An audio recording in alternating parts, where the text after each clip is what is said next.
নমস্কাৰ K Handique state open university master degree NEP 4th ছেমিষ্টাৰৰ যি বিভিন্ন বিভাগৰ আপোনালোকৰ ডিচাৰ্টেশ্যন অব্লিক প্ৰজেক্ট ৰিপৰ্টৰ ভিভা ভইচ এক্সাম আছে আপোনালোকৰ 21/12/2025 তাৰিখে এই ভিভা ভইচ এক্সাম অনুষ্ঠিত হ'ব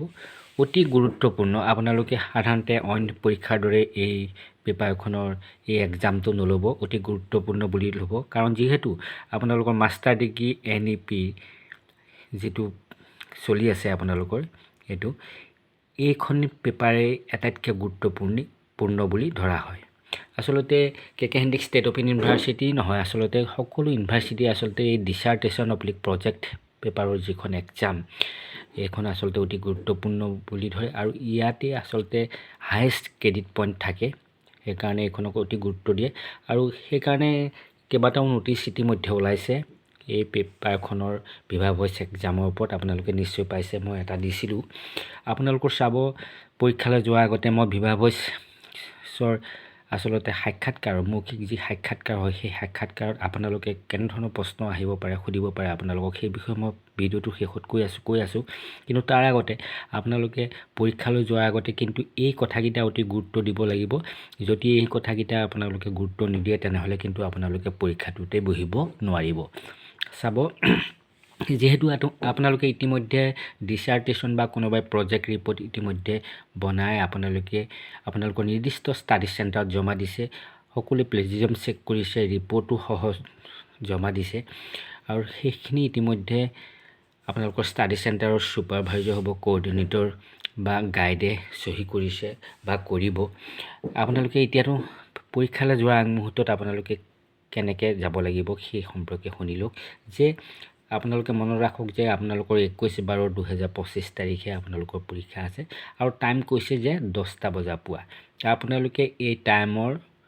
বাহিৰত নাযাব এই টাইমৰ আগতে 10 বজাৰ আগতে আপোনালোকে নিৰ্দিষ্ট পৰীক্ষাৰ চেণ্টাৰত আপোনালোকে উপস্থিত হ'ব আৰু চাব এক্সামিনেশ্যন চেণ্টাৰ এজ মেনশ্যন কি হৈছে ইন দা এডমিট কাৰ্ড আপোনালোকে যি ইতিমধ্যে এডমিট কাৰ্ড ডাউনলোড কৰি থৈছে সেই এডমিট কাৰ্ডত আপোনালোকৰ যি এই ভিভা ভইচ ডিচাৰ্টেশ্যন প্ৰজেক্ট পেপাৰ আপোনালোকৰ চাব এক্সাম যিটো এডমিট কাৰ্ড আছে তাত ভিভা ভইচ এক্সামিনেশ্যনৰ কথা আছে আৰু কোন তাৰিখে আছে সেইটো দিছে আৰু এক্সামিনেশ্যন চেণ্টাৰ য'ত পৰিছে আসলতে তাতহে হ'ব আপোনালোকে পৰীক্ষালৈ যাওঁতে এই ভিভা ভইচ পৰীক্ষালৈ যাওঁতে আপোনালোকে এডমিট কাৰ্ডটোৰ লগত লৈ যাব আৰু চাব যে এডমিট কাৰ্ডটোত আপোনালোকৰ ষ্টাডি চেণ্টাৰৰ কোঅৰ্ডিনেটৰ আসলতে যিটো সাইন আছে সেই সাইনটো আপোনালোকে লৈ যাব বহুতে হয়তো এতিয়াও এডমিট কাৰ্ডত নিজৰ ষ্টাডি চেণ্টাৰৰ কোঅৰ্ডিনেটৰ স্বাক্ষৰ যেটো সাইন আছে সেইটো লোৱা নাই কিন্তু আপোনালোকে এবাৰ এই পৰীক্ষালৈ যাওঁতে লৈ যাব কাৰণ আপোনালোকৰ এই ভিভা ভইচ পৰীক্ষাত অন এক্সটাৰ্নেলো অহাৰ সম্ভাৱনা থাকে দ্বিতীয়তে চাব আপোনালোকে dissertation project report with the plagiarism চেকৰ ৰিপৰ্টটো লৈ যাব আপোনালোকে এই প্ৰিণ্টেড কপি অফ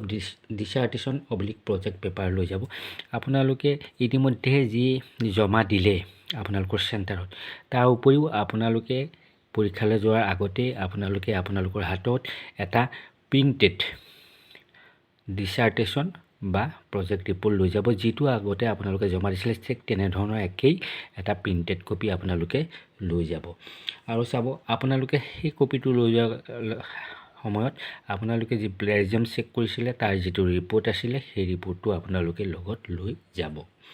আৰু চাব আপোনালোকে এই লৈ যোৱাৰ লগতে আণ্ডাৰটেকিং সাইন বাই দা লাৰ্নাৰ্ছ আপোনালোকে যেতিয়া লৈ যাব এই ৰিপৰ্টটোৰ লগতে এটা আপোনালোকে আণ্ডাৰটেকিং লৈ যাব আপোনালোকে নিজৰ যে আমি এইটো নিজে লিখিছোঁ ক'ৰবাত ধাৰ কৰা নাই ক'ৰবাত নকল কৰা নাই এইটো আসলতে আৰু এই ডিচাৰ্টেশ্যনখন আগতে ক'তো মই জমা দিয়া নাই অইন ক'তো মাত্ৰ কেকেটেড দিছোঁ এই সম্পৰ্কীয় যিটো আপোনালোকৰ আণ্ডাৰটেকিং আছে সেইটো লৈ যাব আৰু প্লেজিয়াম চেকৰো আণ্ডাৰটেকিং এটাত আপোনালোকে লৈ যাব চাৰ্টিফিকেট ফ্ৰম দা ছুপাৰভাইজাৰ আৰু গাইড আপোনালোকে এটা চাৰ্টিফিকেট কপি মই দিছিলোঁ আগতে যে ছুপাৰভাইজাৰ অব্লিক গাইডৰ যিটো আপোনালোকৰ এখন চাৰ্টিফিকেট কপি লাগে সেইটো আপোনালোকে তাত লৈ যাব সেইদিনা এতিয়া অতি গুৰুত্বপূৰ্ণ এইকেইটা হ'লে আপোনালোকে ভিভা ভইচত বহিবৰ কাৰণে আপোনালোকৰ যিখিনি প্ৰয়োজনীয় ডাটা তথ্য আপোনালোকে এইখিনি লৈ যাব লাগিব। এতিয়া চাওক বিবাহ বহুতে মোক সুধি আছে যে বিবাহ ভইচত কি সুধিব পাৰেনো। ছাৰ হয়, অতি গুৰুত্বপূৰ্ণ, যিহেতু এই পেপাৰখন সহজে নল'ব, কাৰণ এইখনত সাধাৰণতে বেক কৰাই দিয়ে যদি আপোনালোকক গম পায় যে আপোনালোকে নিজে লিখা নাই বা আপোনালোকে কাৰোবাৰ পৰা ধাৰ কৰি লিখিছে, আপোনালোকে লিখাৰ লগত আপোনালোকক বিবাহ ভইচত যি কথা সুধিছে তাৰ কোনো মিল নাই, তেনেহ'লে আপোনালোকক পৰীক্ষকে কি হৈছে ফেইল কৰাই দিব পাৰে। আপোনালোকে যিখন ডিচাৰ্টেশ্যন জমা দিছে বা প্ৰজেক্ট ৰিপৰ্ট জমা দিছে, সেইখনৰ অনুসৰি যদি আপোনালোকক যি প্ৰশ্ন সোধে পৰীক্ষাত, যদি তাৰ যথোপযুক্ত আপোনালোকে উত্তৰ দিব নোৱাৰে, কোনো ভালভাৱে উত্তৰ দিব নোৱাৰে, তেনেহ'লে কি হৈছে পৰীক্ষকে গম পাব যে এয়া আপুনি আনৰ সহায়ত লিখিছে বা আনৰ পৰা নকল কৰি লিখিছে, তেতিয়া কিন্তু কি হয় আপোনালোকে নম্বৰ নাপাব। সেইটো কাৰণে চাব, আপোনালোকে যিটো ইতিমধ্যে ডিচাৰ্টেশ্যন বা প্ৰজেক্ট ৰিপৰ্ট আপোনালোকে ষ্টাডি চেণ্টাৰত জমা দিছিলে লিখি পেলাই, সেই ৰিপৰ্টটো আপোনালোকৰ হাতত যিহেতু আছে, এটা প্ৰিণ্টেড কপি লৈ যাব লাগিব। সেই প্ৰিণ্টেড কপিটো আপোনালোকে কেইবাবাৰো ভালদৰে পঢ়ি পেলাই তাৰ বিষয়বস্তু বা প্ৰথমৰ পৰা শেষলৈকে কি আছে আপোনালোকে ধাৰণা লওক, আৰু যিকোনো প্ৰশ্ন সুধিলেই যাতে আপোনালোকে উত্তৰ দিব পাৰে, সেই বিষয়ে আপোনালোকে প্ৰস্তুত হৈ যাব। সেইখিনি কথা আচলতে আপোনালোকে জানি যাব। চাব, সকলো ষ্টাডি চেণ্টাৰতে বা এক্সাম চেণ্টাৰতে একে প্ৰশ্ন বা সকলোকে একেধৰণৰ প্ৰশ্ন যে সুধিব সেইটো নহয়, কাৰণ বিভিন্ন ষ্টাডি চেণ্টাৰ, বিভিন্ন এক্সাম চেণ্টাৰত বিভিন্নজন মানুহে আচলতে সকলোৱে একেধৰণৰ মানসিকতা নহয় বা একেধৰণৰ প্ৰশ্ন নুসুধিবও পাৰে, কাৰণ কেহেন্দিকে যে এইকেইটাই প্ৰশ্ন সুধিব লাগিব সেই বিষয়ে কোনো নিয়মাৱলী নিদিয়ে, কাৰণ সেইটো পৰীক্ষকৰ কথা, পৰীক্ষকে কেনেদৰে কোনখিনি কথা সুধিব, সেইকাৰণে আচলতে ভিন্ন পৰীক্ষকে বিভিন্ন ধৰণৰ প্ৰশ্ন সুধিব পাৰে। সেইকাৰণে কি হৈছে আপোনালোকে সেইটো আচলতে বিবাহ ভইচ যিজনে লৈছে তেওঁৰ ওপৰত নিৰ্ভৰ কৰে। সেই ক্ষেত্ৰত আপুনি কি কৰিব, মই কৈছোঁৱেই যে আপুনি যি ডিচাৰ্টেশ্যন লিখিছিলে সেই ডিচাৰ্টেশ্যনখন আপোনালোকে ভালকৈ পঢ়ি যাব, যাতে যিকোনো প্ৰশ্ন আহিলেই আপুনি ক'ব পাৰে। তথাপি এটা কথা চাব যে সাধাৰণতে এনেধৰণৰ প্ৰশ্ন সোধা যায় যে আপুনি কিয় এই বিষয়টো বাছি ল'লে। আপুনি যিহেতু ডিচাৰ্টেশ্যন বা প্ৰজেক্ট ৰিপৰ্টটো বনাওঁতে এটা টপিক বাছি লৈছিলে, এটা ছাবজেক্ট বাছি লৈছিলে, বিষয় বাছি লৈছিলে। এতিয়া আপোনাক হয়তো সুধিব যে আপুনিনো কিয় এই বিষয়টো বাছি ল'লে, ইমানবিলাক বিষয় থাকোঁতে আপুনি কিয় বাছি ল'লে।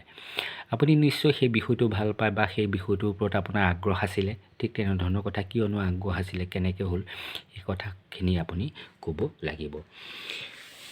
বা এনেধৰণে কথা সুধিব পাৰে, আপুনি বিষয়টো অধ্যয়ন কৰোঁতে কি বিষয়ত গুৰুত্ব দিছিল, কিয় বাছি লৈছিল বা কি বিষয়তনো গুৰুত্ব দিছিলে, এই বিষয়টোত আগতে অধ্যয়ন হৈছিলে বা আপুনি কিয় আকৌ অধ্যয়ন কৰিবলৈ ল'লে, সেনেধৰণৰ কথা আপোনাক সুধিব পাৰে। বা এই বিষয়টোৰ পূৰ্বকৃত অধ্যয়নৰ স্বৰূপৰ সম্পৰ্কত আপুনি সুধিব, এই বিষয়টোৰ ওপৰত আপুনি অধ্যয়ন কৰিছিলে, কি তেখেতসকলৰ অধ্যয়নত আপুনি সন্তুষ্ট নহয় নেকি, আপুনি যে এই বিষয়টো পুনৰ বাছি ল'লে অধ্যয়নৰ কাৰণে, ঠিক তেনেধৰণৰ কথা সুধিব পাৰে। বা আপুনি বিষয়টো অধ্যয়ন কৰোঁতে কি বিষয়ত গুৰুত্ব দিছিলে, যে আপোনাৰ মেইন এম কি আছিলে, অবজেক্টিভ কি আছিলে আপোনাৰ, সেইখিনি কথা আপুনি অলপ চাই যাব। ইয়াৰ লক্ষ্য উদ্দেশ্য কি আছিলে, মই কৈছোঁৱেই যে আপোনাৰো এই বিষয়টো লোৱাৰ লক্ষ্য কি আছিলে, উদ্দেশ্য কি আছিলে, এইটোৰ দ্বাৰা কি উপকৃত হ'ব এই বিভাগটোৰ, এই ছাবজেক্টটোৰ, সেই ধৰণৰ কথাৰ ওপৰত আপোনালোকে অলপ চাই যাব। এনেধৰণৰ প্ৰশ্ন সুধিব পাৰে যে আপুনি অধ্যয়নৰ সময়ত কেনে পৰিস্থিতিৰ সন্মুখীন হৈছিল, কিবা আপুনি অসুবিধাৰ সন্মুখীন হৈছিল নেকি, বা সমলৰ ক্ষেত্ৰত আপুনি কিবা সমস্যাৰ সন্মুখীন হৈছিল নেকি, বা কি নতুন দিশ আপুনি সন্মুখীন হৈছিলে, এনেধৰণৰ কথা আপুনি ক'ব। বা আপুনি অধ্যয়নৰ সময়ত আপুনি আচলতে ক্ষেত্ৰ ভ্ৰমণ কৰিছিল নে অকল গ্ৰন্থৰ ওপৰত ভিত্তি কৰি আপুনি লিখিছিলে, তেনেধৰণৰ কথা সুধিব। আৰু আপুনি এটা কথা চাই যাব যে যিখিনি গ্ৰন্থ আপুনি পৰিশিষ্টত দিছিলে যে সহায়ক গ্ৰন্থপঞ্জী, সেই গ্ৰন্থসমূহৰ আপুনি নামখিনি কিছু সংখ্যক গ্ৰন্থৰ নাম আপুনি মনত ৰাখি যাব, কাৰণ আপোনাৰ ডিচাৰ্টেশ্যনৰ শেষৰ ফালে আপুনি সহায়ক গ্ৰন্থপঞ্জী বুলি দিছিলে, সেই দুখনমানৰ যদি আপোনাক নাম সোধে, তেনেহ'লে যদি আপুনি ক'ব নোৱাৰে, তেনেহ'লে আচলতে আপুনি এই পৰীক্ষাত সফল নহ'ব। সেইকাৰণে সেইখিনিও চাই যাব। আপুনি বিষয়টোৰ ওপৰত কি নতুন দিশ পালে, আপুনি যি ডিচাৰ্টেশ্যনৰ যিটো টপিক লৈছিলে, সেই টপিকটোৰ ওপৰত আপুনি আচলতে কি নতুন দিশ দেখা পালে। ইয়াৰ কথাটো উত্তৰ দিব হ'লে আপুনি ডিচাৰ্টেশ্যনৰ যিটো ফলাফল প্ৰাপ্তি যিটো পাইছিলোঁ বুলি কৈছিলে সেইখিনি আপুনি চাই যাব যে আপুনি ডিচাৰ্টেশ্যনৰ শেষত কিখিনি আচলতে ফলাফল লাভ কৰিলে সেইখিনি আপুনি চাই যাব।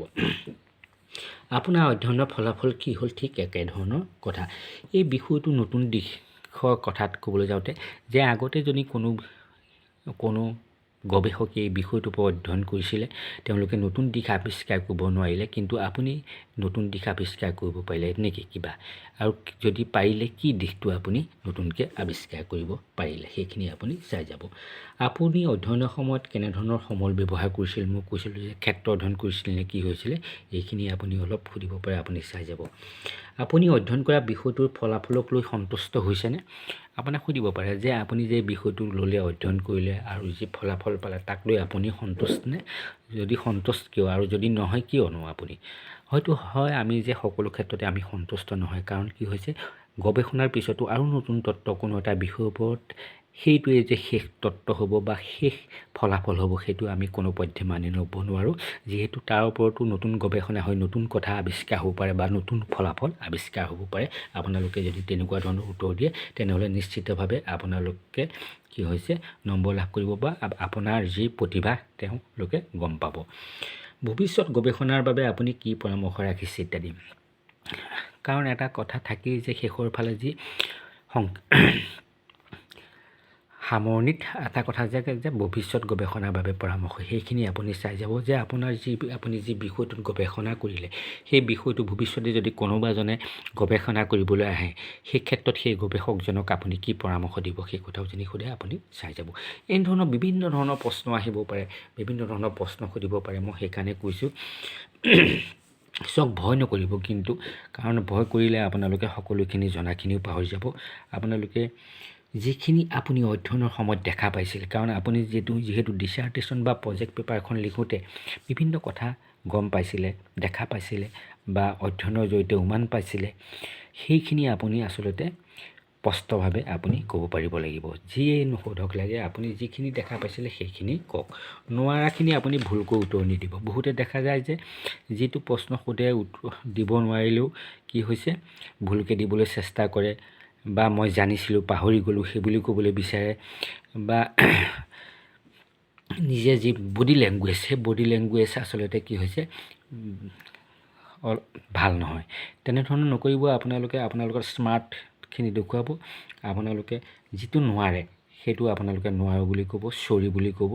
সেইখিনিও আপোনালোকক কিন্তু যথেষ্ট সহায় কৰিব। ভুলকৈ উত্তৰ দিয়াতকৈ আপোনালোকে চৰি বুলি কোৱাটোৱেই আচলতে মই ভাবোঁ আপোনালোকৰ কাৰণে বেছি লাভজনক হ'ব।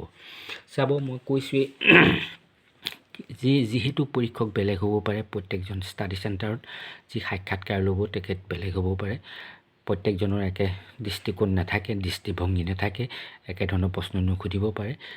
সেইকাৰণে মই কৈছোঁ যে আপোনাৰ যি ডিচাৰ্টেশ্যন প্ৰজেক্ট পেপাৰখন আপোনালোকে বিভা ভৱিষ্যত এক্সামৰ আগতে আপোনালোকে ভালদৰে এবাৰ বা দুবাৰ বা তিনিবাৰ আপোনালোকে ভালদৰে পঢ়ি যাওক। তাৰ মূল কথাবোৰ আপোনালোকে মনত ৰাখক আৰু মই সফল হ'মেই বুলি বিশ্বাস ৰাখক। আৰু এজন আচলতে ছাত্ৰই বা শিক্ষাৰ্থীয়ে যেনেদৰে এটা সাক্ষাৎকাৰত বহে ঠিক সেইদৰে আপোনালোকে নিৰ্ভয়ে বহক, নিশ্চয় সফলতা লাভ কৰিব। আৰু মই আশা কৰোঁ যে আপোনালোকে নিশ্চিতভাৱে সফলতা লাভ কৰিব এই পৰীক্ষাটো। কাৰণ এইখন মই কৈছোঁ যে গুৰুত্ব দি ল'ব অলপ। এইখন প্ৰতিখন ইউনিভাৰ্চিটিয়ে আচলতে এই পেপাৰখন যথেষ্ট গুৰুত্ব দিয়ে। আপোনালোকে এই দুদিন আপোনালোকে এই বিষয়টোৰ ওপৰত আচলতে পঢ়ক আৰু যিকোনো প্ৰশ্ন আহিলেই উত্তৰ দিব পৰাকৈ সাজু হওক, আৰু যিখিনি নোৱাৰোঁ বুলি কওক। আৰু মই ভাবোঁ আপোনালোকে নিশ্চিতভাৱে সফল হ'ব। আৰু পৰীক্ষাৰ কাৰণে সকলোলৈকে শুভেচ্ছা জনাই আজিলৈ আহোঁ। লাইক কমেণ্ট কৰি কেনেকুৱা হৈছে জনাই উৎসাহিত কৰিব। আজিলৈ আহোঁ, ধন্যবাদ।